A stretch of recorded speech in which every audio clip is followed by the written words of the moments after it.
नमस्कार दोस्तों, क्रिएटर आईवाईएस की टीम पहुंची आगरा, जहां वे मिली सामाजिक कार्यकर्ता राजेश जायसवाल से।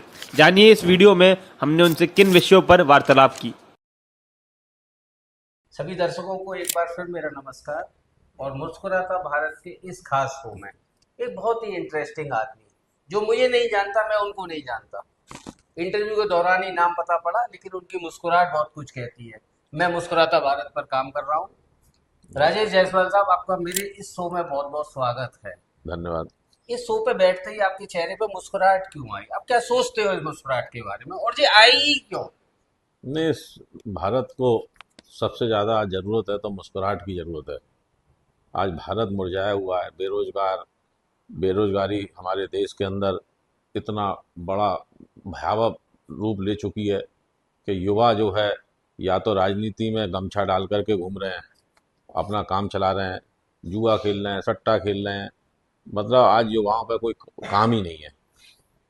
इस मरते हुए भारत में अगर कोई हंसता हुआ चेहरा अगर सामने ला सकता है तो वो आप हैं। लेकिन राजेश कुमार जायसवाल साहब, आप मुझे ये बताइए, आप क्यों मुस्कुरा रहे थे? कटाक्ष में मुस्कुरा रहे हैं या फेवर में मुस्कुरा रहे हैं? नहीं, ऐसा है, मैं इस अपने भारत के लिए मुस्कुरा रहा हूँ जी। कि कोई तो आया जो इस भारत की मुस्कुराहट को ढूंढने का प्रयास कर रहा है। आगरा के रहने वाले राजेश जायसवाल साहब अगर ताजमहल को देखते हैं तो ज्यादा मुस्कुराते हैं या नई दिल्ली को देख के ज्यादा मुस्कुराते हैं? आपको क्या लगता है? ये एक मॉन्यूमेंट है और इससे ज़्यादा मेरे लिए कुछ भी नहीं है, चाहे वो दिल्ली के मॉन्यूमेंट हो, आगरा का ताजमहल हो। दिल्ली में भारत सरकार चल रही है सर। भारत सरकार तो चल रही है लेकिन भारत सरकार अपंग चल रही है। आज भारत सरकार जो है बैसाखियों पर है, और बैसाखियों की सरकार कभी भी जनता के हितों के लिए कार्य नहीं कर पाती है। सर, आपको लगता है कि आगरा के इसी ताजमहल ने अपने 60 साल में कुछ अपनी अनुभूति खोई है, अपना रंग खोया है? लगता है आपको? दरअसल क्या है कि आगरा का जो ताजमहल है, अपनी खूबसूरती कहीं खोई है उसने 60 साल में? ऐसा है कि साथ उसमें खूबसूरती, जैसे कहते हैं ना, खुशी आज इंसान के अंदर होती है, कोई कहीं बाहर नहीं है। नहीं, ऐसे मैं ही ताज की बात कर रहा मैं हूँ ताज की सर। ही बात कर रहा हूँ सर। जी। ताजमहल में अपना अपना दृष्टिकोण है। मुझे ऐसा कुछ नहीं नजर आता है, मुझे तो एक बिल्डिंग नजर आती है। जी। अब उसको मोहब्बत की निशानी ये सब कह करके वहां पर पब्लिक को इकट्ठा किया जाता है। अपना अपना एक वो है, विचार है। मुझे तो वृंदावन बिहारी जी के मंदिर में आनंद आता है। तो मेरे आनंद की अगर व्यक्तिगत बात करेंगे आप, तो मुझे वृंदावन के बिहारी जी के अलावा एक खाटू श्याम जी हैं, ये मुझे यहाँ पे आनंद मिलता है। राधा रानी बरसाने में आनंद मिलता है। ये क्यों आनंद मिलता है आपको राधा अब रानी ये में? मेरे संस्कार हो अगर सकते हैं। राधा नाम को उल्टा करते हैं हाँ हाँ, तो क्या होता है? राधा नाम को उल्टा करने का धारा हो जाएगी। तो धारा तो जीवन का प्रवाह है ना, मान नहीं लो तो आनंद है ही।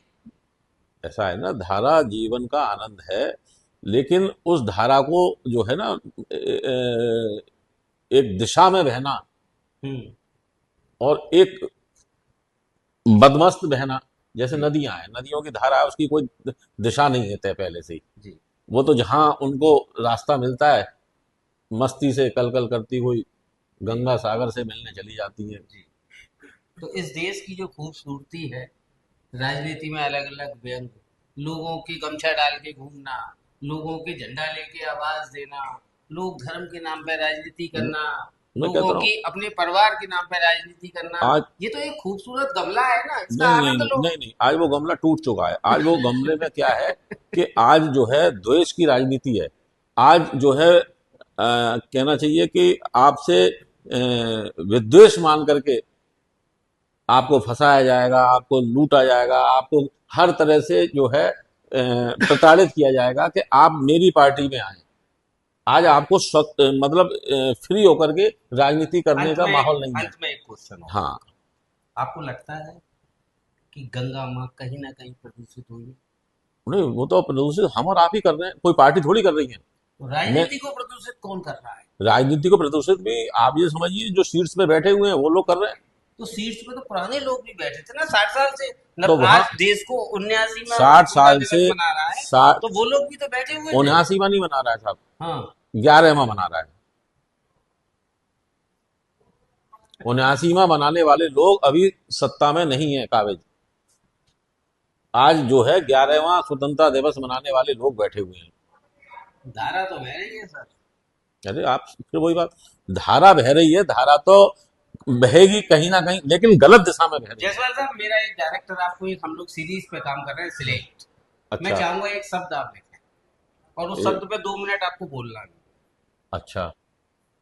ये मेरे इस इंटरव्यू की खास पहचान है।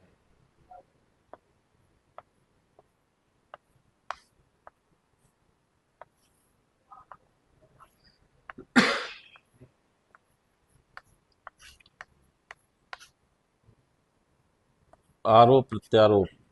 कितने समय बाद आपने एक स्लेट पे या इस चौक का इस्तेमाल किया होगा, कुछ याद है आपको? हाँ, लगभग मैं समझता हूँ कि आज 50 साल तो हो गए होंगे। कैसा लगा जब लिख रहे थे? वो बचपन दोबारा से जो है। कुछ मुस्कुराहट याद आई? अरे बिल्कुल। मैं इसी पे काम कर रहा हूँ, मुस्कुराता भारत। नहीं नहीं, आपका तो निसंदेह इतना अच्छा प्रयास है कि इसके लिए आपको मैं साधुवाद देता हूँ, बारंबार देता हूँ।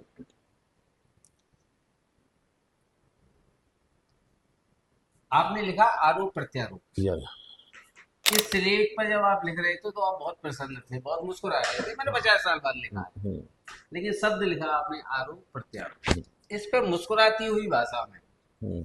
क्या बोलना चाहेंगे? मैं यही कहूंगा कि आज की डेट में आरोप प्रत्यारोप के लिए हम बहुत निम्न स्तर पर तक जा चुके हैं। अब आप देखिए कि आरोप प्रत्यारोप में एक युवा जो है बिहार में रैली के अंदर चढ़ जाता है, और जब बाद में मालूम पड़ता है कि वो एक भाजपा का कार्यकर्ता है, तो बड़ा पीड़ा होती है कि किसी को बदनाम करने के लिए आप कहाँ तक जा सकते हैं। जयसवाल साहब, छोड़ो ना, कहाँ उतर आए किसको इस पे, छोड़। राजनीति पे। मुस्कुराता भारत पर हम काम कर रहे हैं, मैं आप कह रहे हो मुस्कुराते भारत अगर की ही उसको बता रहा हूँ। गाली देने से मुस्कुराहट मिल रही है तो कोई गलत हाँ, चीज है। ये मैं यही कह रहा हूँ। आज क्या है कि सारे मुद्दों से हट करके सारे जो युवा हैं वो इसी में लगे हुए हैं कि साहब वो उनको गाली दी, इनको गाली गाली। आप ये समझिए, पंडित जवाहरलाल नेहरू के आज हैं, उनकी माताजी तो चलो नहीं है, लेकिन पंडित जवाहरलाल नेहरू जिंदा हैं, इंदिरा गांधी जिंदा हैं, राजीव गांधी जिंदा हैं। इनमें से कौन जिंदा है? अगर आरोप प्रत्यारोप जो है, अगर हमारे देश से बंद हो जाए, व्यक्तिगत जो किसी के परिवार के प्रति हैं, चाहे वो मोदी जी के हों, चाहे वो किसी के भी परिवार के लिए हों, परिवार के लिए जो इस तरह की भाषा है कि जर्सी गाय, है ना, तो ये भाषा जो है ना, एक हमारे देश का प्रधानमंत्री दे रहा है। एक अंत में क्वेश्चन और लूंगा। हाँ। भारत में नारी बहुत तेजी से आगे बढ़ रही है, जी। साइंस में भी आगे बढ़ रही हम्म, है। आज की डेट में हवाई जहाज भी चला रही है ना, लड़ाकू विमान भी चला रहे हैं हमारी प्रेस, हमारी टीम से। हमारे और हमारी हमारे ऑपरेशन सिंदूर का जो है पूरा ब्रीफिंग कर रही है। जी, तो कितना गर्व महसूस करते हैं जयसवाल अरे, साहब? हम हमारे देश की नारी तो सदैव जो है बहुत सम्मानित रही है। जब स्वामी विवेकानंद से जो है एक अंग्रेज ने कहा कि आपके यहाँ की महिलाएं हाथ क्यों नहीं मिलाती हैं, जी। तो उन्होंने उनसे पूछा था कि आप ये बताइए कि आपकी रानी जो एलिजाबेथ हैं, उनसे अगर हर कोई इंसान हाथ मिलाए तो क्या वो मिला सकता है? बोला नहीं। तो बोले मेरे देश की हर नारी जो है रानी है। बहुत अच्छा जयसवाल साहब, बहुत अच्छा। मुस्कुराता भारत की टीम से आप क्या कहना चाहेंगे और हम लोग क्या सुधार कर सकते हैं आपकी नज़र में? आपको क्या लगता है? मेरा तो यही सुझाव है कि आप जो है सामाजिक विषयों पर ज़्यादा अगर लोगों को जागृत करेंगे तो ज़्यादा अच्छा है। किस तरह के वजह सामाजिक विषय, कोई एक विषय बताइए। बहुत सारे हैं सामाजिक विषय। आप ये देखिए आज की डेट में मैं स्लेट पे इसीलिए लिखवाता हूँ कि विषय मेरे सामने आए। सबसे बड़ा विषय तो आज की डेट में वनों का है। जी। आज वनों का बहुत दोहन हो रहा है, जिसके कारण आज प्रलय आ रही है। ये जो प्रलय है ना, ये प्रलय इसलिए नहीं है कि कोई। एक संदेश वनों के ऊपर, हाँ। पर्यावरण के ऊपर, हाँ। प्रदूषण के ऊपर आप पब्लिक को क्या देना चाहेंगे, छोटा शॉर्ट में? मैं अगला इंटरव्यू आपके साथ प्रदूषण पे ही रख लूंगा, मैं पर्यावरण पे ही रख लूंगा। मैं सिर्फ एक ही वो देना चाहूंगा कि जब भी कोई पेड़, चाहे वो सरकार लगाए चाहे इंडिविजुअल कोई व्यक्ति लगाए, उसकी देखभाल की जिम्मेदारी ले, तब उस पेड़ को लगाना सार्थक है। अन्यथा वो एक वेस्टेज ऑफ मनी है इस केवल। मॉल से, जिस मॉल में मैं ये इंटरव्यू कर रहा हूँ मुस्कुराता भारत का, क्या नाम है इस मॉल का? इनका नाम पारस पल्स मॉल के नाम से है। इस मॉल से आपका एक संदेश पब्लिक के लिए कि जो भी पेड़ आप मरता हुआ देखें, जो भी पेड़ आप मैं किसी कारण मैं से कटता हुआ देखें, तो आपको उसके साथ खड़ा होना चाहिए, उसको मेंटेन करना चाहिए। मैं एक व्यक्तिगत आपको बता रहा हूँ कि अभी तो बारिश है, मैं गर्मियों में दूध लेने जाता हूँ, तो मेरी जो डोलची होती है मैं उसको पानी भर के ले जाता हूँ। और कोई भी पेड़ मुझको जो दिखता है कि इस पेड़ को सींचने की आवश्यकता है, मैं उसमें वो जल चढ़ाता हुआ जाता हूँ। बहुत अच्छा भाई साहब, आपने समय और दिया। मैं सभी, एक मेरा निवेदन ये है, जी। मेरा सबसे निवेदन है कि जब भी दूध लेने के लिए आज पूरा भारत जाता है, सुबह 1 लीटर 2 लीटर 3 लीटर 5 लीटर, जैसी भी उसकी अपनी वो है डोलची है, उस जी। डोलची को जल से भरकर और वो जो है वृक्ष तक पहुंचाएं, ये खाली संदेश। हाथ नहीं जाएं। बहुत अच्छा भाई साहब, आपने समय दिया। हमारी टीम को धन्यवाद। धन्यवाद।